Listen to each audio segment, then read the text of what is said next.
Amigos, estamos dando la bienvenida en esta mañana en la Tacunga Informativa al día al economista Rafael Correa, expresidente de la República del Ecuador.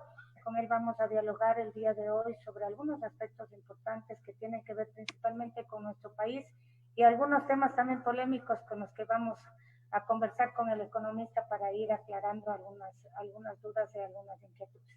Economista, un gusto de estar con usted, un saludo muy cordial desde el Cantón La Tacunga.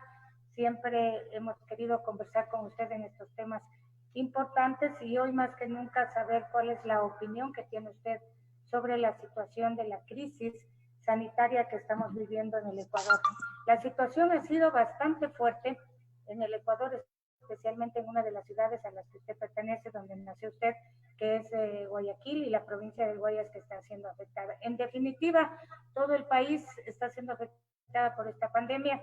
No ha habido tampoco una coordinación muy adecuada, tenemos algunas inquietudes. ¿Cuál es su pensamiento al respecto de la situación que vive el Ecuador con esta situación sanitaria, con el coronavirus y con mucha desesperación también de los ecuatorianos? Le damos la bienvenida, un gusto, economista. Buenos días. El gusto es mío, Alexandra, en serio.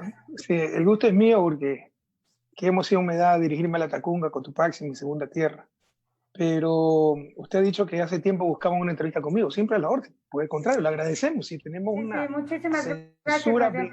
censura mediática, blindaje mediático impresionante. Estos tres años hemos tenido un discurso único, repleto de mentiras, de falsedades, de persecución. Así que muchas gracias por esta oportunidad, mi solidaridad con la gente que ha perdido algún familiar, que tiene gente enferma en su núcleo familiar.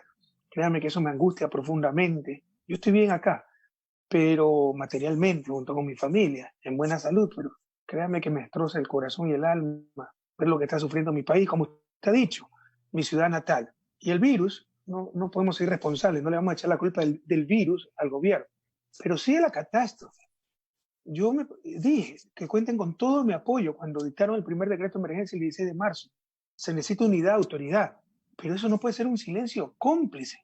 Esto es fruto de la tragedia, no el virus, la tragedia, la catástrofe sanitaria y económica que se nos viene, que estamos viviendo y vamos a vivir. Eso sí es culpa directa de la negligencia criminal del gobierno. Fíjense lo que pasó en el 2009 con la gripe porcina. Apenas se supo la gripe porcina, compramos medicina, la repartíamos gratis, la medicina contra la gripe porcina, equipamos los hospitales. Fuimos el primer país en reaccionar a nivel de América Latina y la región y Ecuador enfrentó muy bien esa pandemia, entre otras cosas porque teníamos el Consejo de Seguridad de UNASUR y se reunieron en Río de Janeiro los ministros de salud de toda UNASUR. Ahora no tenemos nada, lo destruyeron. Desde enero se saben los protocolos para el coronavirus, no hicieron nada. Cuando ya a principios de marzo se sabía que era una pandemia, retrocedieron en su orden de prohibir espectáculos públicos. En Guayaquil permitieron un partido Copa Libertadores con 50.000 personas, el municipio volvió a abrir los espacios públicos, la oligarquía siguió con sus matrimonios de lujo, y ahí están las consecuencias. Y cuando empezaron a salir los muertos, como siempre, dijeron que era una conspiración correísta, los miserables correístas, como 3 años han dicho, cuando la miseria humana está en ellos, ¿no? Y empezaron a perseguir, abrieron una negación fiscal, Alexandra.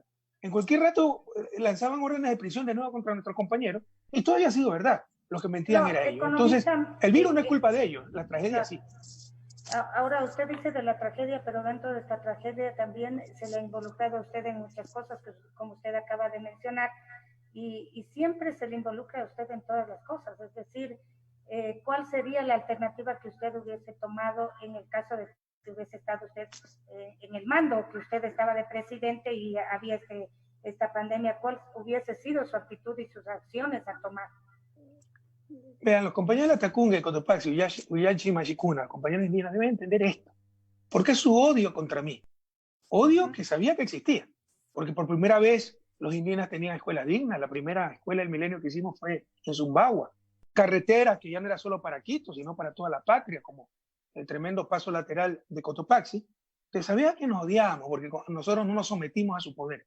Pero nunca los creí con tanto odio y tanta irresponsabilidad como para destruir el país por tratar de destruirme a mí. Y por supuesto, 3 años han pasado con este cuento de que todo es culpa de Correa, Ya el que les cree a estas alturas eso, pues ya no podemos hacer nada. Que siga creyendo nomás cualquier cosa. Bueno, ¿Qué hubiéramos hecho distinto? ahí le voy a preguntar, ¿usted se siente Pero, odiado por mucha gente? ¿Se siente bueno, la odiado? gran mayoría nos quiere, pero los poderosos nos odian, pues son los que tienen el poder, los medios de comunicación hegemónicos, los grandes poderes económicos, Estados Unidos, la embajada, el gobierno, pero es ¿Pero la partidocracia. qué tiene Correa para que haya incitado a este odio a ciertas personas? Que ¿Qué en ha 10 años le pasado? ganamos ¿Qué es lo que 14 pasó? elecciones. Que en 10 años le ganamos 14 elecciones y nunca repartimos la patria cual botín entre piratas. Porque ahora sí se dan cuenta cómo se dijo en un inicio, como lo denunció Jorge Glass, por eso lo metieron preso, le repartieron los hospitales y las eléctricas a Bucarán, le repartieron otros hospitales, otros asambleístas para comprar su voto. Y ahí está la desgracia del sistema de salud. Pero déjeme responderle a la pregunta, que hubiéramos hecho distinto. Todo. O sea, desde que se supo que había la pandemia en Wuhan, China, debieron equiparse los hospitales, no se hizo nada, ¿no? Debieron traerse pruebas, no se hizo nada. Es más, nos mintieron, que 2 millones de pruebas venían y era falso. Debió programarse el aislamiento en caso necesario, pero en una ciudad como Guayaquil, donde el 60% de la gente es autónoma, se gana el pan día a día, como mucha gente que nos está escuchando, ese aislamiento debe acompañarse pues, con logística, cajas de comida a las casas por medio de las Fuerzas Armadas, por ejemplo, como se hace en Venezuela. No se lo hizo. Venezuela tiene el doble. No nos debemos engañar, compañeros. Venezuela tiene el doble de población. El doble. Tiene 35 millones de habitantes Venezuela. ¿Sabe cuántos muertos tiene Venezuela? 10 muertos. 10 muertos. Nosotros tenemos 10.000. Entonces, le repito, el virus no es culpa de este gobierno. La catástrofe sí. Un poco comparar al Ecuador con Venezuela no es contraproducente, economista Correa, en una situación tan grave como la que vivimos y que también Venezuela no es que está viviendo en una situación tan buena, tiene problemas económicos, la gente también tiene mucha hambre, tiene mucha necesidad en Venezuela. Pero Venezuela tiene un bloqueo, no puede ni siquiera vender su petróleo. ¿Cuánto hubiera subsistido Ecuador? Pero no es ese el tema. El tema es que han siempre satanizado a Venezuela, pero los hechos objetivos. Ecuador es el peor país de América Latina y probablemente del mundo, con más cantidad de muertos por habitante, por el mal manejo de la pandemia. Esto no son opiniones, son estadísticas, datos duros, ¿no? Datos de agencias internacionales. Mientras que Venezuela, tan satanizada, tiene 10 muertos con el doble de la población. Esa es la realidad. ¿Y qué hizo Venezuela? Y no discutamos el resto. Veamos qué hizo para enfrentar la catástrofe. Aislamiento, pero con caja de comida pues, para la gente. Y la gente hasta se quedaba en la casa para esperar la comida. Y pruebas y más pruebas. Lleva como 500.000 de pruebas. La última estadística que tuve. Probablemente son más ya. Nosotros llevamos 30.000. Esa es la diferencia. Economista, realmente la situación que vive el Ecuador es bastante fuerte. Mucha gente que ha vivido y que ha estado pasando en Guayaquil comenta, ¿no? La realidad de lo que sucede ya es muy distinto a lo que se ve, por ejemplo, en medios o a veces en redes sociales se saca algunas cosas, otras cosas no. Pero la gente que vive en Guayaquil está muy desesperada porque realmente no hay atención médica, no hay un hospital que los reciba. Simplemente se les dice, llamen al 171, el 171 les dice, bueno, llame cuando ya esté grave. Entonces no hay una atención oportuna. Eso le digo, Alexandra, nadie puede culpar al gobierno del virus, sí de la catástrofe.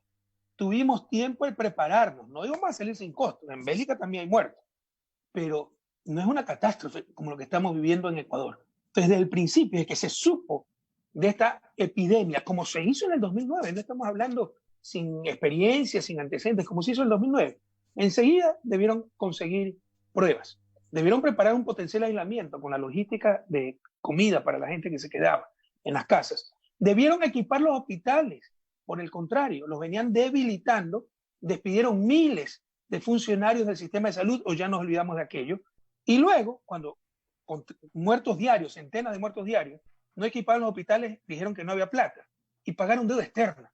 Entonces no hay cómo justificar esa negligencia criminal. Ahora se trata de salvar vidas, unámonos para salvar vidas, pero sin perder la memoria, sin odio, pero con memoria. Aquí hay responsables de esta tragedia. Claro. Lo que usted manifiesta es interesante, economista Correa, pero es un gobierno también que vino desde la Revolución Ciudadana, auspiciado por su propia persona, un gobierno de Lenín Moreno que llegó inclusive con muchos de sus exfuncionarios. O sea, ¿cómo podemos entender a eso? Y mucha gente también dice, bueno, el economista Correa fue el que le puso a Lenin Moreno en el poder. Bueno, yo creo que fue el pueblo ecuatoriano, Alexandra, pero... lo que dice la ciudadanía. Sí, de acuerdo, muchas gracias, pero yo no tengo temor de contestar las preguntas, pero a estas alturas, después de 3 años, después de haber sido las principales víctimas de este gobierno nefasto, con el vicepresidente preso sin una prueba en su contra, yo con 31 juicios, con una sentencia más ridícula que otra, con compañeros exiliados en México, que todavía no salgan con ese argumento, es inverosímil. Eso se llama traición. La culpa no es el traicionado, la culpa es el traidor. Es como que si la traición de Leonidas Plaza, la culpa es Eloy Alfaro. Vamos, la culpa de la traición de Judas, la culpa es Jesús. Vamos, ¿no? Entonces, que la culpa es del traidor, no del traicionado. Pero después de 3 años de que hemos sido las principales víctimas, de que lo denunciamos ya a las 2 semanas, de que no queda un solo dirigente de Revolución Ciudadana verdadero en ese gobierno nefasto, el peor gobierno de la historia, seguir insistiendo en que nosotros lo pusimos, con todo respeto, me parece un sinsentido. Pero el que lo quiera creer, bueno. El que quiera justificarse así, bueno. Que recuerden que los que han mantenido a este sujeto, el peor presidente de la historia, por odio a Correa, han sido los medios de comunicación, han sido los poderes económicos y ha sido la partidocracia y Estados Unidos, dicho sea de paso. Hace días detrás, un poquito cambiando de tema, ya yéndonos al tema de político y al tema también de sus juicios, de los 31 juicios que usted menciona. En días anteriores nosotros habíamos entrevistado a un jurista, que es el doctor Carlos Poveda, un distinguido jurista del país, y él nos decía que muchos medios de comunicación nacional utilizaron esta sentencia que se le dio a usted y a otros personajes de 8 años para, no sé, decirle que usted era culpable cuando usted tiene otras opciones de defensa, es decir, tiene todavía una o dos opciones para defenderse, es decir, mientras no exista todas estas otras alternativas definidas, usted no es culpable. Sin embargo, mucha gente le puso ya en los titulares a usted como culpable y que ya está en 8 años de cárcel. Entonces, todavía hay otras instancias que usted puede tener como opción para la defensa. O sea, todavía Alexandra, no es culpable Rafael Correa. No le entendí quién fue el que opinó. Sí, un jurista, el doctor Carlos Poveda, no sé si usted lo ubica, pero... Un saludo al doctor, no lo ubico, el doctor Carlos Poveda, pero tiene razón. Bueno, él fue defensor de Assange, me parece, pero con él conversábamos del tema jurídico suyo realmente. Y él decía, primero usted tiene razón. Trataron a decirle que es culpable porque usted todavía tiene opciones a defender. Pero antes del juicio se adelantaron a decir que era culpable. Pues ese es el lawfare, la guerra jurídica, el hinchamiento mediático y jueces corruptos, sometidos, atemorizados, lo único que hacen es copiar ya los titulares. Pero mira, aprendamos de la historia. Así como ahora se habla, los chicos que estudian Derecho aprenden de lo que se hizo en las dictaduras de los 70, verá que en unos años se hablará de toda la destrucción del derecho en esta época. Cuando en los 70 se perseguía a los comunistas, a los izquierdistas, no es que se les decía los asesinamos por izquierdistas, no. Decían que estaban asaltando un banco y que ahí los mataron. Y publicaban los medios de que eran unos delincuentes o que se mataron entre ellos. Entonces, por favor, ya no caigamos en esa trampa. ¿Usted cree que van a decir, estamos persiguiendo a Correa porque nos va a ganar las elecciones y no queremos que vuelva el poder popular? No, pues van a tratar de manchar nuestra reputación. Como decía, eso se llama lawfare. En todo caso, usted se ha referido a un derecho humano, la presunción de inocencia. Todo el mundo es inocente hasta que se demuestre lo contrario. Pero además, pues, con los tribunales de la dictadura de los 70, los tribunales de la dictadura de Moreno o de Brasil contra Lula, son condecoraciones pues las acusaciones de esos tribunales. Pero en todo caso seguimos siendo inocentes. Pero todo eso se ha perdido en Ecuador. Estamos fuera del Estado de Derecho. Se trata de una persecución brutal que no se veía desde la época del Alfaro, persecución política. ¿Cuál va a ser su posición internacionalmente? Porque, bueno, después de esto usted va a seguir los trámites pertinentes para su defensa en las otras instancias, pero su posición, ¿cuál va a ser? Porque la situación no es tan sencilla, ¿no es cierto? Porque tiene usted 31 juicios encima, economista.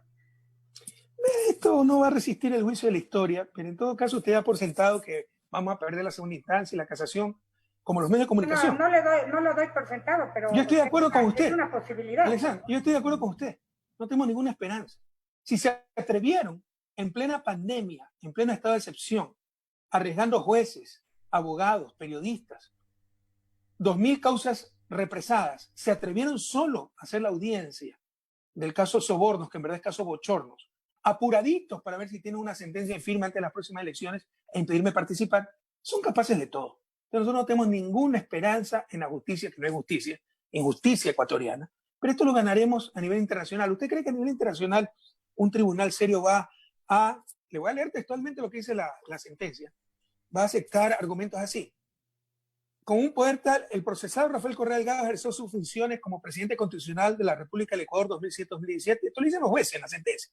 Con un poder total, concentrado en sus manos, porque le gané 14 elecciones en 10 años, a manera de un autócrata. Esto es controlando las 5 funciones del Estado ecuatoriano: ejecutiva, legislativa, judicial, electoral y transparencia. ¿Qué fundamento jurídico tiene una proclama política de esta naturaleza? ¿Usted cree que esto va a resistir un tribunal serio a nivel internacional? A nivel internacional vamos a ganar todo, pero obviamente a nivel nacional probablemente nos impedirán participar en elecciones, rezar al país, pero ya depende de la gente que con su voto cambie la situación. Economista, un poco ya para ir cerrando el tema de la situación jurídica suya, mucho se ha hablado también de los otros juicios que usted tiene en contra, y en todos estos juicios no se le da una consistencia especial. ¿Usted qué concepto tiene de estos otros juicios que también le están imputando acá en el Ecuador? Pero usted sabe, no se ha llegado a juicio solo en el caso Valda, donde me acusó un policía al cual no conozco. Me acusó de haberle ordenado por teléfono un supuesto secuestro, ¿no? Y que después botó el teléfono, así que no tiene ninguna prueba de mi llamada. Imagínense, esas son las cosas que tenemos que enfrentar. No conozco a ese policía, el policía Chicaiza. Pero Valda dice que está pidiendo a la Interpol bueno, un payaso que diga lo que dé la gana. Pero si el preso debería ser él, pues vea las declaraciones del propio Chicaiza, como acusa a Valda de espiar, de interferir comunicaciones y todo, pero todo está vendido en el Ecuador. En todo caso, si he revisado de qué son los otros juicios. Estado de excepción por el Cotopaxi, que decreté estado de excepción en 24 provincias. Viene Celi y dice, no, solo son 5 provincias, responsabilidad penal. Mal uso de aviones presidenciales, como que si el que pilotea el avión presidencial es el presidente de la República, que faltó la lista de pasajeros, que no se pesó el equipaje, responsabilidad penal involucrada al presidente de la República. Contratos petroleros que ni conozco, ni sé el nombre de los nunca había escuchado el nombre de los pozos.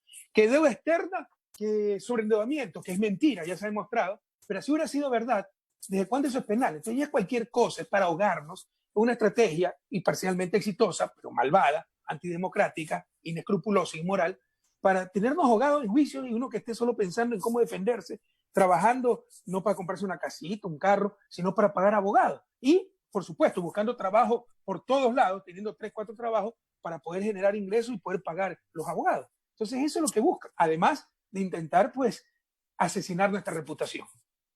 Claro, la situación judicial es bastante compleja para un ser humano. Nosotros hemos visto, bueno, como periodistas, cómo se viven las situaciones judiciales en un solo caso. Ahora, tener 31 casos encima, ¿cómo se siente el economista Rafael Correa? Inquieto, preocupado, puede dormir, ¿cómo prepara también su defensa? Porque, o sea, y yo le pregunto en el plano humano también, porque, o sea, si un juicio es así, 31 es bastante. A mí no me va a quebrar, yo he tenido una vida dura, y yo mismo me sorprendo de la serenidad, de la paz profunda que tengo. Y esa es la verdadera felicidad, no estar en paz con uno mismo, claro, perturbada por la tragedia que vive el país, por mis compañeros, un Jorge Glá más de 2 años preso, un hombre honesto, no le han descubierto un centavo en contra. De Moreno, sabemos hace más de un año su cuenta, pero el número de cuenta. ¿Cuándo me han descubierto a mí una cuenta offshore? Salió el payaso de Valda diciendo que tenía en el Vaticano una cuenta, después en Aruba, todo se les ha derrumbado, que en Suiza, todo se les ha derrumbado. Pero Moreno tenemos el número de cuenta, es indudable. 100-4-10-71378, Balboa Ban, Panamá, nombre de INA Investment. INA es la compañía por el nombre de sus hijas, Karina y Ina Cristina. Más de un año, y la fiscal, que es una corrupta, que suele estar ahí para perseguirnos, no hace absolutamente nada. Pero en todo caso, ¿no? Yo siento una profunda paz interior, porque o sea, tenemos la conciencia más que tranquila. Vemos que lo que hicimos, usted hablaba de Guayaquil, si no tuviéramos los 3 hospitales que inauguramos en mi gobierno, o que casi los acabamos, el tercero faltó un poquito, Monte Sinaí, pero Guasmo, Seibo, Monte Sinaí, Guayaquil sería un gran cementerio. Entonces, para los políticos honestos, esa es nuestra satisfacción, ver que lo que hicimos con tanto amor, con tanta entrega, sirve para salvar vidas en este caso. Entonces yo estoy muy tranquilo y sé que esto no resistirá, que no podrán cambiar la historia, no resistirá el juicio de la historia. Revise, yo no soy ni la sombra de Alfaro, pero todo lo que le decían a Alfaro, ¿y quién se acuerda de los miserables que persiguieron a Alfaro? Y nadie se olvida de Alfaro. Entonces, esto no resistirá el juicio de la historia, pero por supuesto mientras tanto es duro. Yo he tenido una vida dura, no me amilano ante estas cosas, pero obviamente la familia sufre. Y claro, esto cuesta mucho dinero. A mí no me ha ido mal en cuanto a trabajo. Yo hubiera podido darle entrada por una casita, pero todo se ha ido en abogado. Y los abogados cuestan mucho, ¿no? Y yo tengo abogados aquí en Bélgica y en Ecuador. Ah, ya, pero sí cuestan. Economista, realmente todas estas circunstancias políticas que se viven en el país, casi siempre se vive a su entorno. ¿A qué me refiero? A que, por ejemplo, los líderes políticos, me refiero a Lasso, a Neboda, a muchos líderes políticos en el país, todo el discurso suyo político de los líderes se refieren a su gobierno y siempre hablan de actos de corrupción, del gobierno de Rafael Correa. O sea, toda la política ecuatoriana gira a su alrededor y a lo que usted hizo o dejó de hacer en su gobierno. Bueno, eso es algo que debemos aprender, hablar con la verdad y con pruebas. ¿Qué pruebas han presentado? Dicen cualquier disparate, que 70.000 millones perdieron en corrupción en función del informe del BID. Ya tenemos la carta del BID diciendo que es mentira. A los ajustes de contrato, que si hay más movimiento de tierra se tiene que pagar más, le llamaron sobreprecio. No, sobreprecio es la corrupción que acaba de ver en mascarillas, en fundas para los muertos, en el IES, en los hospitales que ellos repartieron con el botín entre piratas. Eso es sobreprecio, pero en todo caso eso demuestra la mediocridad de la clase política. No pueden olvidarse de ni Lasso, ni Nebot, ni Moreno, ni los medios de comunicación hegemónicos. ¿Por qué? Porque en verdad fuimos pues, un peligro para ellos, para el sistema. Entienda, Uyaichi Mashikuna, entendamos, llevamos 200 años en el subdesarrollo. No nos ha funcionado el sistema. Seguir insistiendo en lo mismo es una locura. Hay que intentar algo nuevo. Eso se intentó, esos 10 años de Revolución Ciudadana. Pero perdieron el poder los de siempre, pues. Los que lucran con el sistema que han mantenido a la gran mayoría marginal, en la pobreza, en la falta de bienestar. Entonces, no lo podían permitir. Pero por eso es el odio de todo ese establishment, los partidos tradicionales, los poderes económicos de siempre, los medios de comunicación de siempre, este gobierno representante de estas élites y atrás la Embajada de Estados Unidos, contra un proyecto político que después de un siglo, después de la Revolución Liberal, realmente intentó cambiar las cosas y la cambiamos. Pero vino la traición y nos atrasó décadas, ¿no? Dentro de este marco, en el tema político le hablo, ¿usted se uniría con alguna de estas situaciones políticas? Por ejemplo, con Nebot, de lo que mucho se le ha cuestionado en estos últimos tiempos en el Ecuador, y se habla de que Nebot está muy cerca suyo, o que usted está cerca de Nebot, que podrían ser una alianza política en el futuro. O sea, todo esto se comenta realmente. Yo quiero saber de usted. Sí, Alexandra, pero debe tener cuidado en las preguntas, con todo respeto, porque si usted obedece a rumores, usted sabe que una periodista profesional y usted profesional no debe obedecer a rumores, debe contrastar yo le estoy preguntando a usted para que usted me aclare nada más. Sí, pero tal vez pudo preguntar antes y ya decirle a la gente es mentira, porque yo ni siquiera he hablado con Nebot. Y cuando yo dije, porque no me engaño, ni engaño, o sea, yo quise apoyar al gobierno pese a su criminal persecución contra nosotros. Cuando estableció el decreto de excepción el 16 de marzo, dije, hay que estar unidos, hay que apoyar al gobierno, se necesita autoridad. Pero después de 10 días no habían dado un centavo para la emergencia. Mintieron y renunció la ministra de Salud, acuérdense, que traían 2 millones de pruebas. No equiparon los hospitales, pero sí pagaron deuda externa. ¿Qué más tenemos que esperar para saber que son unos farsantes? Entonces yo no me engaño y dije, hay que cambiar al gobierno si no vamos directo al precipicio. ¿Qué dijeron?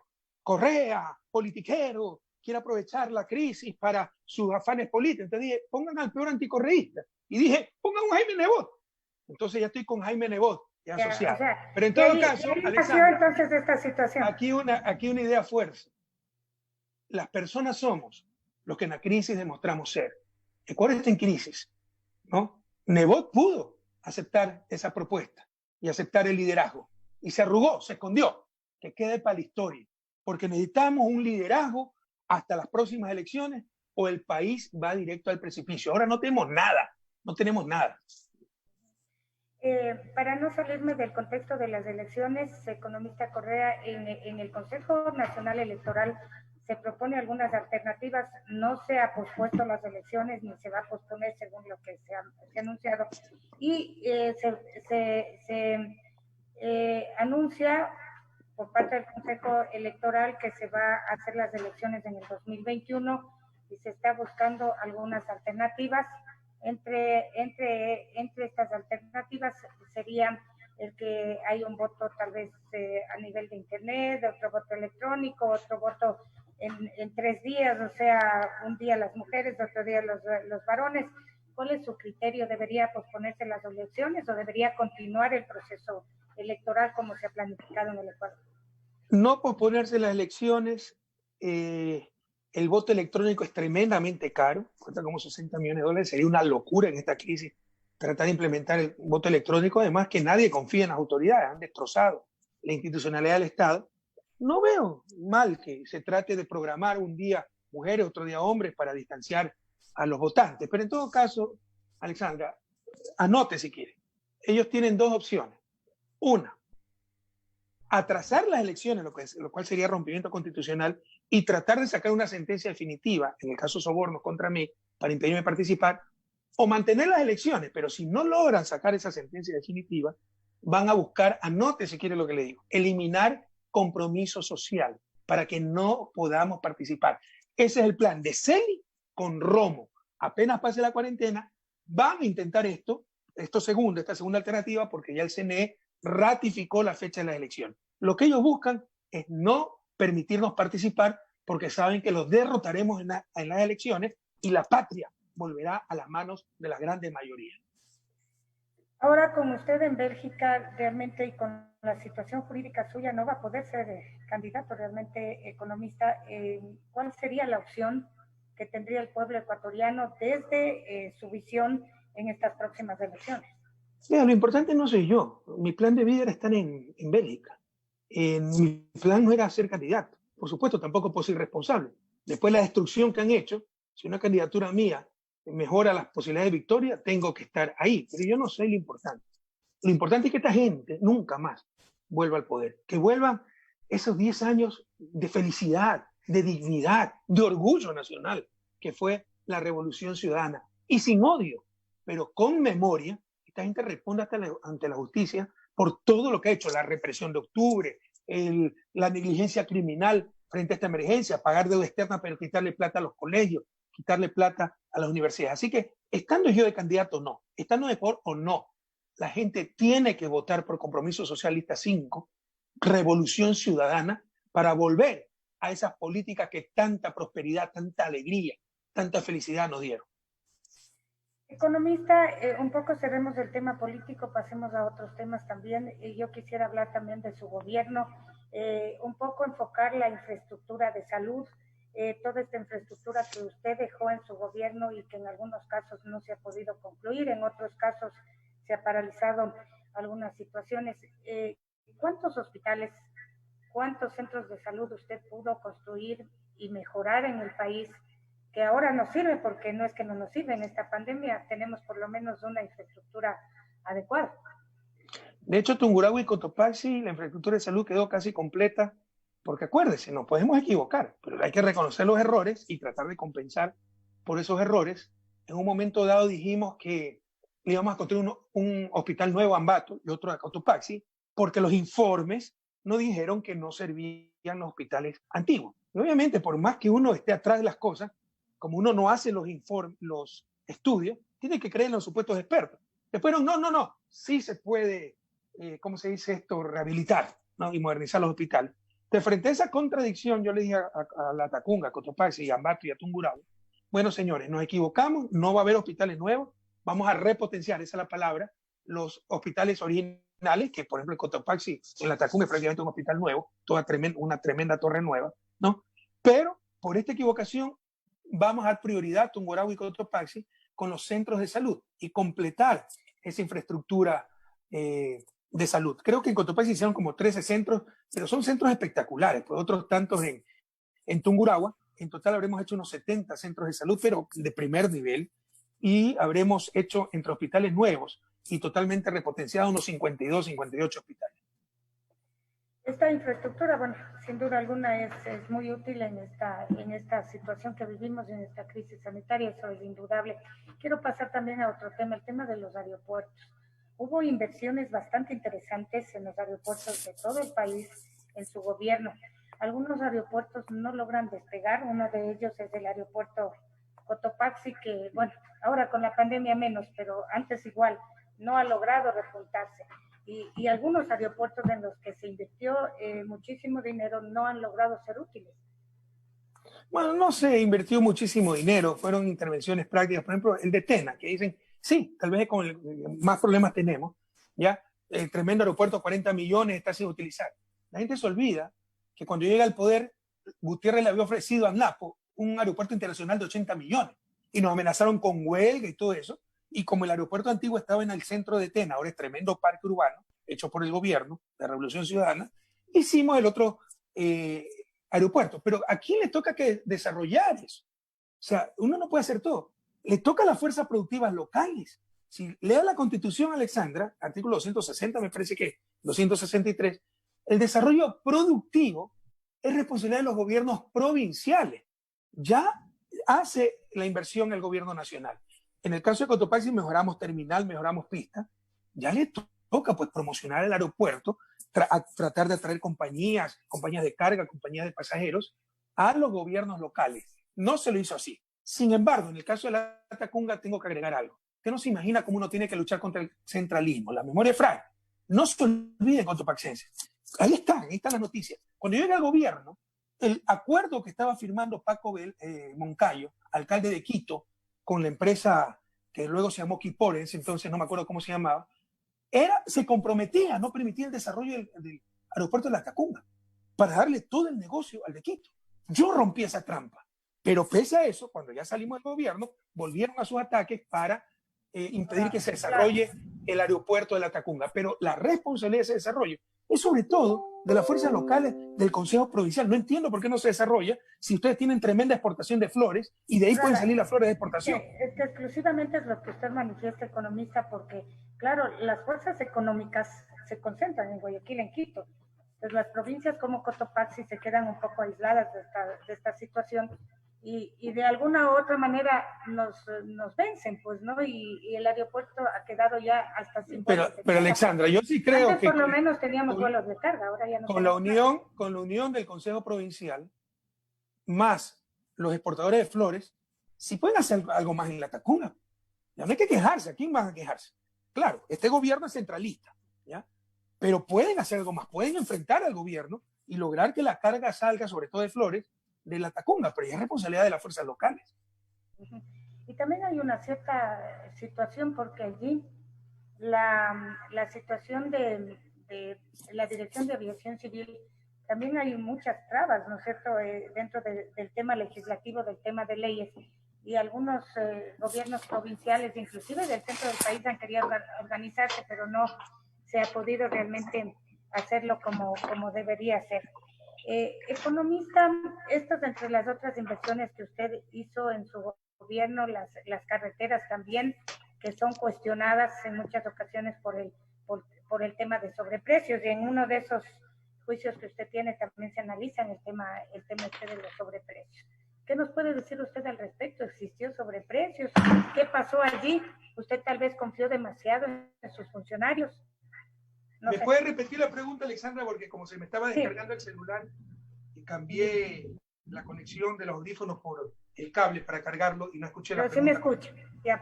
Entonces, para continuar, economista, yo le decía el tema de las carreteras, que si bien es cierto, son muy útiles también en el país, pero que han sido muy cuestionadas. Se habla de sobreprecios, por ejemplo, la carretera La Tacunga, Zumbago, La Maná, que también se habla de un sobreprecio, y así muchas carreteras en el país. ¿Qué nos puede decir usted al respecto? Qué bueno que me haga esa pregunta. ¿O usted confió demasiado en su gente? No, es mentira, Alexandra. A ver, ¿dónde está el juicio sobre el precio? ¿Dónde está el juicio sobre el precio? Dígame. Pero le cuestionan esta cuestión. Pero es que pueden decir cualquier tontería. Pero si hemos vivido 3 años de calumnia, por eso les digo, pidan pruebas. ¿No dijeron también, por ejemplo, que había sobreendeudamiento? Hoy, con las cifras que han tenido que presentar el Fondo Monetario, se demuestra que nunca hubo sobreendeudamiento y nos han metido 3 años. Al igual, eso lo mismo han hecho con las obras. Como no pueden negar la carretera, Pujilí, Zumbago, La Maná, tienen que delegitimarla. Como no pueden negar las hidroeléctricas, como no pueden negar las escuelas del milenio, los hospitales, tienen que legitimarlo. Sí, con eso mucho corrobó. Hubo sobreprecio. ¿Dónde está el sobreprecio? Los están engañando. Lo que hubo es reajuste de contrato. Cuando cuesta más cara una carretera, porque se descubrió una falla geológica, porque hay que hacer un puente que no se estableció en los estudios iniciales, porque hay que mover más tierra de lo que se planificó al inicio. Si el contrato costaba 100, ahora cuesta 120. Eso no es sobreprecio. Eso es perfectamente legal. Ocurre en Ecuador, en China, en Europa. El Eurotúnel, el que va por el Canal de la Mancha de Francia a Inglaterra, se planificó en 4.000 millones de euros, costó 11.000 millones de euros. ¿A quién se le puede ocurrir que eso es sobreprecio? Eso es reajuste del monto de contrato, pero con eso nos han tenido engañados 3 años. Sobreprecio es cuando las fundas de cadáveres cuestan $15 y le están comprando a $150. Eso es sobreprecio. No que si iban a comprar 1.000 fundas a 15.000, ahora compran 2.000 a 30.000. Eso no es sobreprecio. Es reajuste del monto del contrato. Ya no se dejen engañar. Por último, a ver, no discutamos, Alexandra. ¿Dónde está pues el juicio contra de sobreprecio? Pues ha habido corrupción. Puro bla bla. Porque saben no que han logrado tampoco demostrar que ha habido sobreprecios, pero constantemente se habla de ello, ¿no es cierto? Perdóneme, Alexandra, usted es una periodista profesional. En la repetición no está la demostración. Eso es táctica nazi de Goebbels. Calumnia, que algo quede, una mentira. Y es Maquiavelo también, una mentira repetida 1000 veces se vuelve verdad. Pero no podemos caer en esas trampas, si no nos pasa lo que nos ha pasado. 3 años defendiendo un sinvergüenza como Moreno y miren la tragedia en que lo tiene. Economista, sin querer polemizar con usted, si no hubo corrupción realmente en su gobierno, mucha gente de su gabinete está fuera del país, se han ido, han huido. O sea, ¿por qué no dieron la cara aquí? No me refiero a usted, porque usted se fue mucho antes de todos estos acontecimientos, pero mucha gente que está involucrada ya no está en el país, se han ido. ¿Por qué no? ¿Y qué cara van a dar pues si no hay justicia, Alexandra? Lo que van a ir directo al matadero, ¿no? ¿Qué cara van a dar si una persecución brutal? ¿Qué cara van a dar con la doble moral que existe? Mire lo que pasó en el Consejo Provincial de Chimborazo. Dijeron que habían contratos de publicidad y como sabían que era para el hijo de un correísta, de acuerdo a ellos, pese a que se habían planificado antes de la emergencia, que no estaban ubicados, hasta allanaron el Consejo Provincial de Chimborazo. Luego nos enteramos que la alcaldía de Guayaquil tiene contratos de publicidad en plena emergencia por el triple y no hacen absolutamente nada, ¿no? Si hay alguien que quiere cerrar una carretera a protesta, le mandan la policía, allanamiento, detenidos, presos. Viteri cerró el aeropuerto, es un crimen internacional. De Guayaquil no pasa nada. ¿De qué me habla de dar la cara? Si no tenemos justicia, estamos dando la cara a nivel internacional, porque la gente debe saber, por ejemplo, que México, después de 30 años, vuelve a dar asilo político, reconociendo que son presos perseguidos políticos. Entonces, a nivel internacional estamos ganando todo, pero a nivel nacional no existe justicia hasta que no cambie este gobierno y la situación política, porque todo es político. ¿Usted va a pedir también asilo político en Bélgica? No, en todo caso, acuérdese usted, porque un Ricardo Patiño tiene orden de prisión por un discurso que dio en una reunión cerrada, partidista. Si usted cree que eso es justicia, ¿qué van a esperar ahí? ¿Que los metan presos, que los quiebren, que los maten en prisión? No pidan lo imposible. Como buenos periodistas, lo que deben estar investigando es cómo pueden darse esas cosas en un Estado de Derecho, porque en Ecuador se ha roto el Estado de Derecho. Tenemos una dictadura. El único perjudicado de su gobierno entonces sería Jorge Glass, que es el único. Por creer en la justicia. Fue el primero en ser acusado. Digo, yo no tengo nada que temer.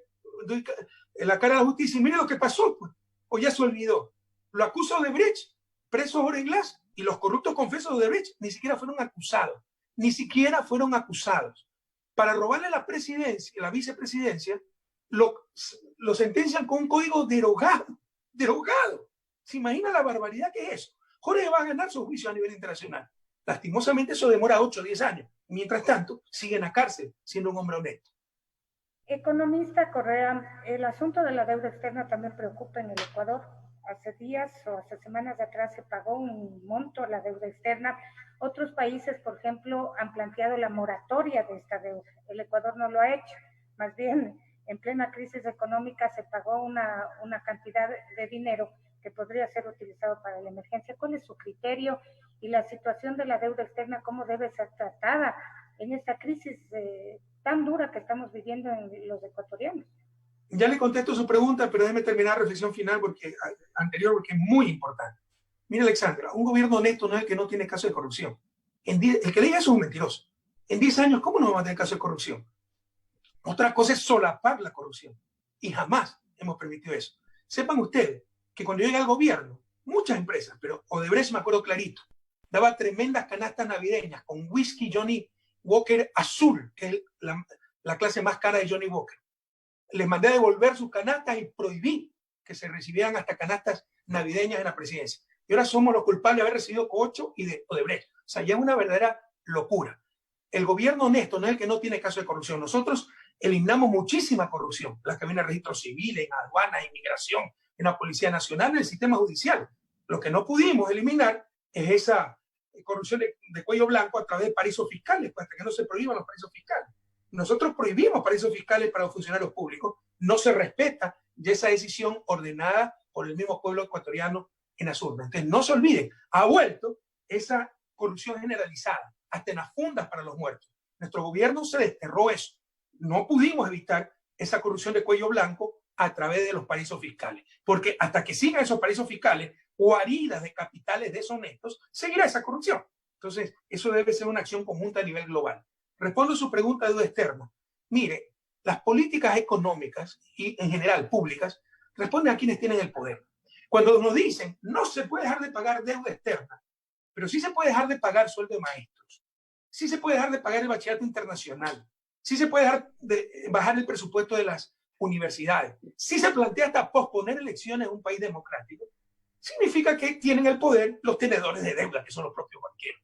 No se engañen, no tiene por qué ser así. Estamos ante un motivo de fuerza mayor que en toda la historia y en todas partes del mundo ha sido reconocido como un factor para posponer las deudas. Por eso incluso a nivel internacional con un grupo de economistas estamos en toda una campaña para condonación de la deuda latinoamericana o al menos una gran flexibilidad. Entonces, por supuesto que no se debió pagar la deuda. Primero la vida antes que la deuda.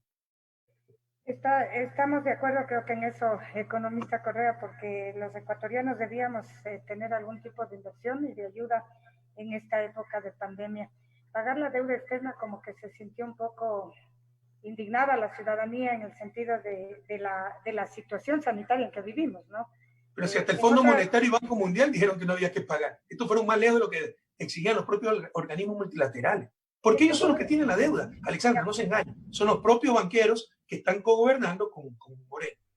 ¿En su gobierno se pagó la deuda externa? No, acuérdense que en el 2008, pero era otra situación. Ahí tenemos una deuda absolutamente ilegítima, herencia de la dictadura de los 70, no adquirida por gobiernos democráticos. Incluso se endeudaban para armamento, gobiernos no democráticos, dictaduras militares. Y luego en los 80 se renegoció varias veces esas deudas, pero con una serie de ilegalidades. Por ejemplo, se renegociaba el valor de mercado, al valor nominal, perdón, si usted prestó 100 originalmente, pero los bonos representando esa deuda se comerciaban a 30. En vez de negociar ese valor de mercado 30, se negociaba el valor nominal de 100 y perdíamos pero centenas de millones de dólares. Los que negociaban en nuestros nombres eran los propios tenedores, actuaban en función de los acreedores, no de los deudores, porque son ecuatorianos los que tienen esa deuda, no se engañen, ¿no? Y se pagó 3 veces esa deuda. Entonces, por eso nosotros hicimos una auditoría de deuda, primera vez en historia, hasta ahora única vez en historia, que de un gobierno se pide la auditoría de la deuda, se demostró que era ilegítima y se dijo no pagamos. Ahora es diferente. No estamos diciendo que la deuda es ilegítima. Estamos diciendo que hay un motivo de fuerza mayor, una catástrofe, la catástrofe más grande para la humanidad en el último siglo y para mí la catástrofe más grande de la historia ecuatoriana. Esta cuestión de la deuda externa va a continuar años y décadas con los ecuatorianos. ¿Algún momento podremos salir de esta deuda? Porque ahora se pudo haber salido. La deuda es legítima, ¿no? Porque hay muchísimas cosas que no se entienden. Por ejemplo, creen que ahorro es tener plata bajo el colchón. No, ahorro es toda la parte del ingreso que no se consume. Gracias al ahorro es que ustedes pueden tener una casa.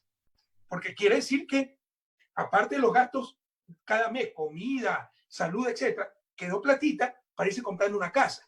También aquí hay muchas distorsiones, ¿no? Y el déficit. ¿Quién puede comprarse una casa de golpe al contado? Tienen que prestar. Eso significa que tuvieron un déficit y que se endeudaron. Pero para tener casa propia y probablemente por la plata. Porque si pagaban 800 en arriendo, ahora pagan 500 por el préstamo. Y en 10 años la casa va a ser suya, es el mejor negocio. Eso hicimos. En lugar de comprar energía, construimos hidroeléctricas. Estamos ahorrando unos 1.000 millones solo por no importar combustibles para las termoeléctricas, por no tener que comprar energía a Colombia y Perú como era antes de mi gobierno. Ahora le vendemos energía a Colombia y Perú. La repotenciación de Esmeralda nos está dando unos 300 millones. El campo Tiputini que empezamos a desarrollar nos está dando otros 1.000 millones, 2.300 millones. Con esa plata, que no hayan logrado disminuir el endeudamiento, es realmente incompetencia, ineptitud. Ahí el gran sacrificio lo hicimos nosotros, con inversiones donde no vimos un solo centavo. Por ejemplo, la inversión en el Tiputini, gran parte de las hidroeléctricas. Ese ahorro lo está recibiendo este gobierno y ni aún así ha podido reducir deuda. Economista, ¿de qué se arrepiente usted, por ejemplo, en su gobierno? ¿Qué no hizo bien? ¿Qué hizo mal? Usted ha hecho un balance también de todo su gobierno acá en el Ecuador. ¿Se equivocó en algunas cosas? ¿Se arrepiente de algunas cosas de no haber hecho o de haber hecho? En 10 años de gobierno, ¿quién no se va a equivocar? ¿Quién no se va a arrepentir? Pero el balance es extremadamente positivo. Por supuesto, si usted le saca a Messi todos los goles que se ha comido, lo hace pasar como el peor jugador de la historia. Eso es lo que ha hecho los medios 3 años. Pero es engañar, manipular, porque hay que decir toda la verdad. Y toda la verdad es que por cada gol que se comió Messi, marcó 10 y golazo. Entonces, por cada carretera que tuvo una falla, hospital que no se pudo acabar, hay decenas de hospitales, miles de kilómetros de carretera espectaculares. El balance es muy positivo. Y yo quisiera decirle, o sea, la gente espera que diga lo contrario, para que digan, Correa, qué modesto. Eso es faltar a la verdad. No lo voy a hacer. Si hubiéramos hecho un mal gobierno, yo me retaliaría de todo esto, diría que vengan otros, pero hicimos un gran gobierno. No lo hicimos nosotros. Primero las 14 elecciones ganadas, el respaldo del pueblo ecuatoriano. Pero lo hice Banco Mundial, pues, que nos pasó de un país de renta baja a un país de renta media. Lo hice Naciones Unidas, que nos pasó de un país de desarrollo humano alto a desarrollo humano, medio a desarrollo humano alto. Lo hice CEPAL, que ponía como ejemplo las políticas económicas y sociales del Ecuador. Lo dice Boston Consulting Group, la compañía de asesoramiento empresarial tal vez más importante del planeta, que nos pone como el país que de lejos mejor aprovechó entre los países exportadores de petróleo el boom petrolero. Entonces son cosas objetivas por todos lados. Fuimos los campeones regionales de reducción de pobreza, reducción de desigualdad, pasamos al segundo puesto en cuestiones de seguridad. Somos el único país de la región con sistema integrado de seguridad en cada centímetro cuadrado del territorio. Ni México, ni Brasil, ni Argentina, países de desarrollo relativo más alto, tienen un sistema integrado de seguridad como el ECU 911. No quiero cansar. Entonces el balance es tremendamente positivo, pero obviamente los mediocres no van a ver pues, los aciertos, solo los errores, que es imposible no tenerlos en 10 años. Imposible. Claro, además de que los gobiernos son manejados por seres humanos y los seres humanos siempre vamos... Pero Alexandra, partan de esta reflexión, sobre todo los jóvenes que nos escuchan. ¿Qué obra trascendental no ha tenido críticos? Busquen la historia. ¿Qué obra trascendental no ha tenido críticos? Y como dice nuestra querida provincia de Esmeralda, los muchachos malcriados solo lanzan piedras al árbol que da frutos. Criticar, queridos jóvenes, es solo símbolo de mediocridad. En estos días se ha anunciado también una reducción del presupuesto a las universidades del país. Más o menos se habla de 98 millones de dólares que estarían reduciendo del presupuesto de las universidades. Un factor bastante preocupante también en una emergencia, pero que todo el mundo está esperando también que los jóvenes continúen sus estudios a través del internet, no sé. Pero ha concitado esto la atención de la ciudadanía y hay preocupación en el país por la situación de las universidades. ¿Cuál es su criterio? ¿Se debe reducir este presupuesto en esta emergencia? ¿Es necesario reducir estos presupuestos de la educación superior? Mira, el costo de esta crisis va a ser inmenso, agravado por este gobierno, pero no puede ser asimétrico. Empiezan quitándole presupuesto a la universidad, lo cual es inconstitucional. Lea la Constitución, el estado de excepción, se puede quitar recursos de todos lados, menos de salud y educación. No define solo educación básica y secundaria, habla de educación en general. Pero es lo que les decía hace un momento. Mira las políticas económicas y te diré quién gobierna. ¿Okay? Técnica y éticamente, el que más tiene más debe pagar. ¿Y éticamente por qué? Porque, por ejemplo, los bancos, el año pasado decrecimos 0.5%, pero ellos rompieron récord en utilidades. Eso es una aberración, eso es un absurdo. Significa que están quebrando la economía, pero ellos están lucrando. Entonces, éticamente, esa gente que ha cogobernado con Moreno, que ha sido partícipe de la tragedia nacional y ha lucrado de eso, deben ser los primeros en pagar. No les cobran 20 centavos a los banqueros. yo le hubiera puesto impuesto 100% a las utilidades de los banqueros. Y empiezan reduciéndole el presupuesto a las universidades. Eso es impresentable. Ya nos robaron el presente con la destrucción del sistema de salud. Sepan ustedes, jóvenes, este es el primer año que se reduce en 10, 15 años el presupuesto en salud, rompiendo la Constitución, dicho sea de paso, nuevamente. El año pasado acabaron el convenio por fundamentalismo ideológico con médicos cubanos y 400 médicos cubanos regresaron en diciembre a Cuba. ¿Cuánta falta nos hacen esos 400 médicos cubanos? Dijeron que era estúpido hacer hospitales. ¿Se acuerdan que dijeron que era estúpido? Que era suficiente la medicina telemática. Imagínense curarse el coronavirus por internet, ¿no? Y redujeron votaron a miles de funcionarios del sistema de salud y sobre todo corruptamente repartieron el sistema de salud. El hospital de los Ceibos para Bucarán, el del Niño para Dumer, otro asambleísta de Guayaquil, el del Sur para Quiñones, otro asambleísta, y es para robar, pues que piden esos hospitales.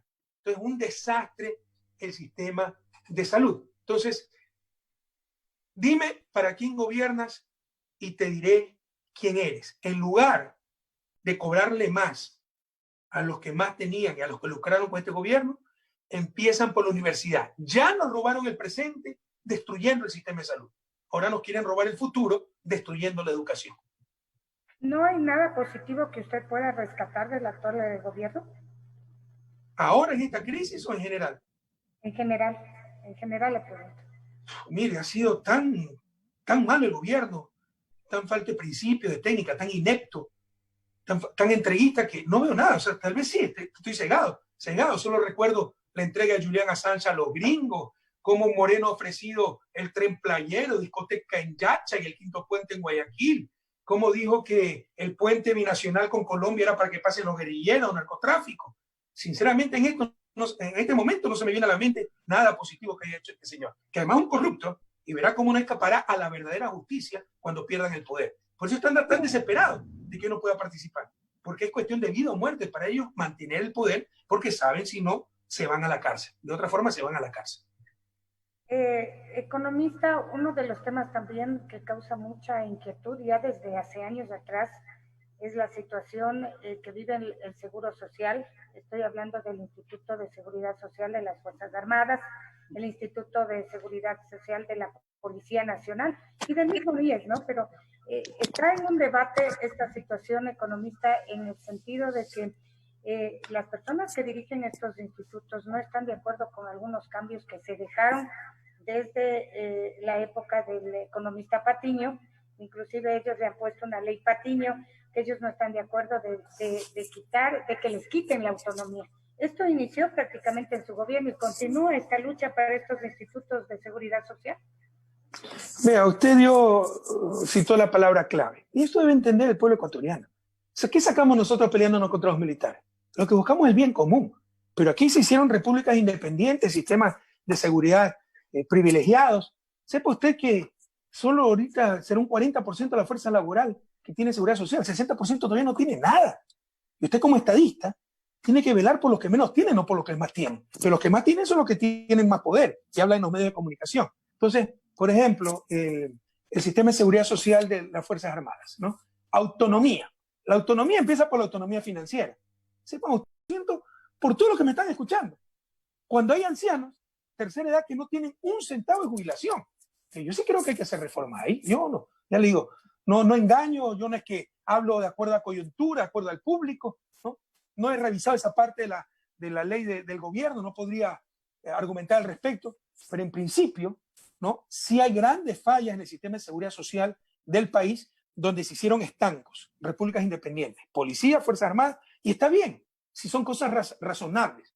Pero, por ejemplo, un alto oficial de la policía de las Fuerzas Armadas nos sale con una indemnización de cerca de $200,000. Revise. Usted como periodista deberían decir esto.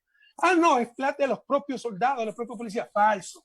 50% lo pone el Estado, y lo que sí es cierto es que los más débiles, no, los de menos grado, financian a los de mayor grado para que salgan con tremenda indemnización. Eso no puede darse, pues, en una situación como la ecuatoriana. Y cuando les conviene son autónomos. Cuando no les conviene, gobierno, sálvenme porque estamos quebrados. Por ejemplo, el IES, ¿no? Que ahora soy yo el malo porque me negué a reconocer la deuda que tenía con el IES. ¿Sabe lo que le impusieron al gobierno? Que el gobierno sea el que pague la atención de salud de los jubilados. Es decir, la razón de ser del IES la tiene que pagar el gobierno. ¿Y sabe por qué es eso? Por una ley privatizadora que se hizo a inicio de este siglo, con donde querían darle el hueso al Estado y llevarse a los privados la troncha.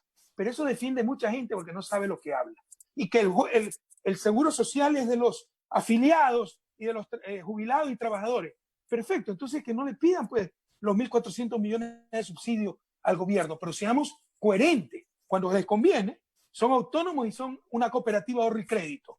Cuando no les conviene, ahí sí Estado venga al rescate. Debemos tener una sola moral, un solo discurso, en base de argumentos, no de conveniencias, si queremos sacar adelante el país, si queremos hacer verdadera justicia social. Economista, ya para ir delineando la finalización de esta entrevista, ¿qué se viene después de esta crisis económica? ¿Cómo podremos reactivarnos? Los ecuatorianos, le hablo desde los más pobres hasta los que más tienen, que también son los que más se quejan.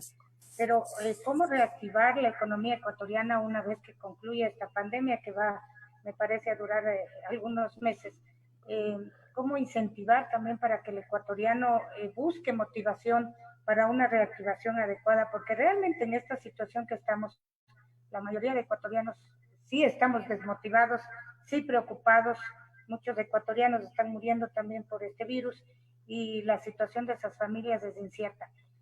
La verdad es que necesitamos saber cómo reactivarnos, cómo incentivarnos todos para, después de esta situación, sacar adelante el Ecuador. Todos debemos estar preocupados, pero que nos roben todo menos la esperanza, si no ya estaremos derrotados y no podremos salir adelante. Saldremos adelante, pero no hay soluciones milagrosas, no vamos a salir sin costo. Están cosechando lo que sembraron 3 años. Por destruir a Correa no les importó destruir el país. Mantuvieron 3 años un gobierno inepto que se pudo ir hace 2 años. Constitucionalmente, cuando se quiso hacer una consulta de revocatoria de mandato y la pararon en la Corte Constitucional para proteger a Moreno. Con tal de que persiga a Correa. No importa que sea corrupto, no importa que sea inepto, no importa que esté repartiendo la patria. Ahora lloramos lágrimas de sangre. Aquí están las consecuencias. Un Estado sin capacidades, desinstitucionalizado, con los peores al mando en consejos de la judicatura, consejo electoral, asamblea, ejecutivo, porque se pusieron no por sus méritos, sino por su sometimiento, por su servilismo a toda esa gente. Entonces, no hay fórmulas milagrosas, no vamos a salir sin costo, pero vamos a salir adelante. Yo no engaño ni me engaño. Se calcula que vamos a decrecer 8%. La crisis del 99 fue 4.7%. Imagínense, la crisis, terrible crisis del 99 fue 4.7%. Ahora se estima que decreceremos 8%.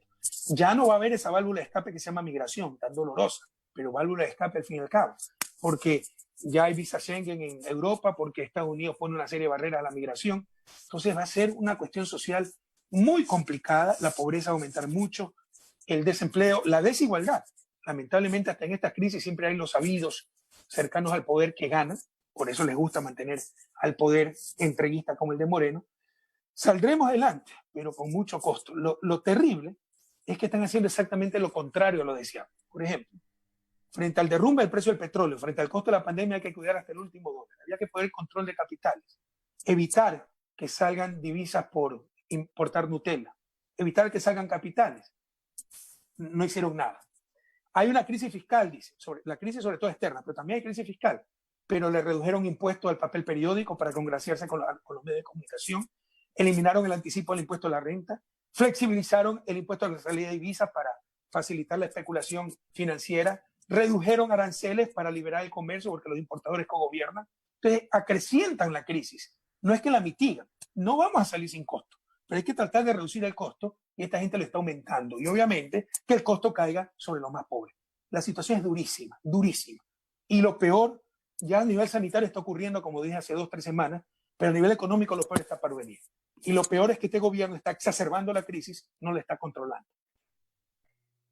Yo quiero agradecerle, economista, por esta importante entrevista, muy valiosa. Obviamente hemos podido también escuchar mucho de sus criterios sobre temas fundamentales. ¿Usted tiene mucho acercamiento a Putin, a Rusia? Porque usted estuvo también en algunos medios de comunicación. Yo le noté bastante cercano. No sé cuál es su criterio ya para finalizar sin esta respuesta. Yo trabajo para Russia Today y gracias a Dios tengo ese trabajo que me ha ayudado muchísimo, que además me encanta. Pagaría por hacerlo, no le diga a mi jefe, pagaría por hacerlo, pero me pagan y me pagan bien por hacerlo. Me encantan estas entrevistas, tengo que prepararme, entonces que me paguen por estudiar. A mí lo único que me gusta más que enseñar es aprender. Yo quisiera vivir 1000 años para aprender, para conocer nada más. Entonces, que me paguen por aprender me parece increíble. Y en verdad es un trabajo que me gusta mucho, pero yo no he visto a Putin. Lo vi 2 veces en mi visita oficial cuando fui presidente de la República. Ni he hablado, ni he visto a Putin. Y como dicen algunas malas lenguas, mala fe, que me está ayudando a través de Rusia Today. Bueno, se lo agradezco mucho porque lo he hecho muy bien. Primero, no me he dado cuenta y segundo, es un trabajo extraordinario. Esto quiere decir que entonces usted está tranquilo, economista. Bueno, No sé. tranquilo, le insisto, estoy en paz conmigo mismo, pero obviamente uno tiene que estarse defendiendo de cada maldad. Imagínense cuando vinieron esos periodistas a filmar mi casa, a tratar de generar incidentes. ¿Usted sabe lo que hacían? Iban a los vecinos a entrevistarlos como periodistas independientes. Y usted sabe que están al lado de un secuestrador, de un prófugo, de un corrupto, para dañarnos la vida, no solo a mí, sino a mi familia. Se inventaron que tenía 3 carros de luz en el parqueadero, yo no tengo carro. Mi hijo estudia en una escuela pública, aquí en Bélgica, porque esa es la clave de la democracia. Escuela pública para todos, de excelente calidad. Eso es lo que quisiera para mi país, ¿no? Pero vinieron acá a tratar de dañarnos la vida y luego inventaron cualquier cosa. Cueva, este señor que está condenado aquí, dicho sea de paso, ¿no? Porque aquí no es que la justicia se somete a los periodistas, hizo un montaje de una ciudad aledaña que se llama Guabre. Yo vivo en Otigny, y donde hay destructores de Ferrari, para decir que yo vivía en una ciudad de lujo, ¿no? Los otros fueron a poner cartas insultantes en mi buzón, en mi casa, en mi departamentito que arrendaba. O sea, ha sido difícil vivir tranquilo. Lo que sí le puedo decir es con absoluta paz interior. La paz de saber que no hice todo lo que quería, lo que deseaba para mi patria, pero sí hice todo lo que pude, con la mayor honestidad, con el mayor sacrificio, con el mayor amor, con la mayor entrega. ¿Cuál es su fuente de sustento, economista, actualmente? Tengo como 3 o 4 trabajos. Tengo la pensión presidencial que están amenazando con quitarla. Quítenla, pues eso va a perjudicar a los pobres expresidentes ancianos, pero eso queda incluso en el país para pagar abogados allá, para ayudar un poco a mi madre, etc. De ahí tengo el ingreso de Rosa Today, tengo consultorías económicas, de repente, por ejemplo, el Monde Diplomatique me pide artículos que son pagados, conferencias, etc. No me ha ido nada mal, felizmente. Tenemos mucho prestigio y nos estiman muchísimo a nivel mundial. Bueno, usted ha caminado toda Europa, entiendo, ¿no? Antes de la pandemia, justamente ¿Sí? dando estas conferencias. Estaba viajando mucho y quién creyera, ¿no? La pandemia, porque mi actividad principal en realidad es escribir. Estoy preparando, bueno, 2 libros, tengo bastante avanzados, tengo planificado 5, pero con tanto trabajo y viaje no he avanzado. Por la pandemia, por ejemplo, las entrevistas de Rosa Today ahora se hacen vía internet. Antes tenía que viajar a México, Argentina, y eso me ahorra muchísimo tiempo. Entonces he podido avanzar mucho más con mis libros. Tranquilo, entonces, economista, muchísimas gracias por esta entrevista. Cotopaxi, la zona central del país, está muy pendiente y entiendo esto se va a replicar a nivel nacional. Siempre el gobierno está pendiente de todo lo que usted hace, así que nos estaban llamando ya desde temprano a ver por dónde salimos, cómo así. Bueno, se les ha dado todas las explicaciones. ¿Y por qué tienen que darle todas las explicaciones bueno, que entrevisten se a un les ha dado expresidente? las explicaciones en el caso de que quieran ver esta entrevista para que no tengan ningún inconveniente con nosotros. Si se da cuenta de la persecución, ¿no? Sí, Y los que tanto hablan de libertad de expresión. Sí, yo lo sé y lo vivo muy de cerca. ¿Usted quiere mucho a los periodistas? Porque... Sí, ¿sabe una cosa, Alexandra? Mi segunda hija estudia periodismo. ¿Sí sabes? Si lo que más necesitamos es buenos periodistas. El problema es que Ecuador y América Latina están llenos de malos periodistas. Lo acaba de reconocer Vera, muy suelto de huesos, que no critican al gobierno porque se cae, como critican a Correa para que no vuelva. Eso no es periodismo, eso es ser politiquero disfrazado de periodista. Se ha comprobado, por ejemplo, que el Mercurio de Chile apoyó el golpe de Estado contra Allende, apoyó siempre a Pinochet. Y lo mismo le podemos sacar del Universo, Teleamazonas, Ecoavisa. Entonces, no, yo quiero mucho a los buenos periodistas. Acabo de entrevistar a Glenn Greenwald, un famoso periodista norteamericano, ¿no? Otra cosa es el mal periodismo.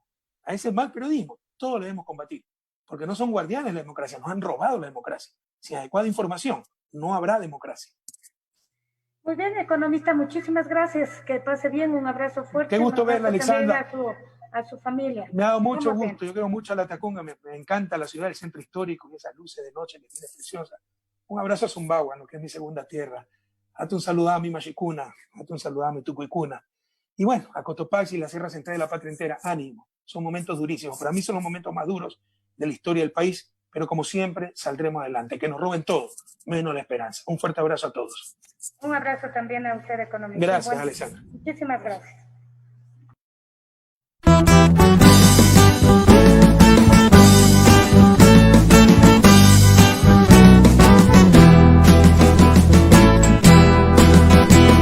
Somos semilla de la revolución, quisieron enterrarnos, que fue su intención. Mi pueblo querido sufre la traición, jamás doblega su marcha, su acción. Correa inspira nuestra lucha, con voz de amor y de esperanza. Recuperemos hoy la patria, volverá la paz a nuestros días. Volverá, Correa volverá, volverá, Correa volverá.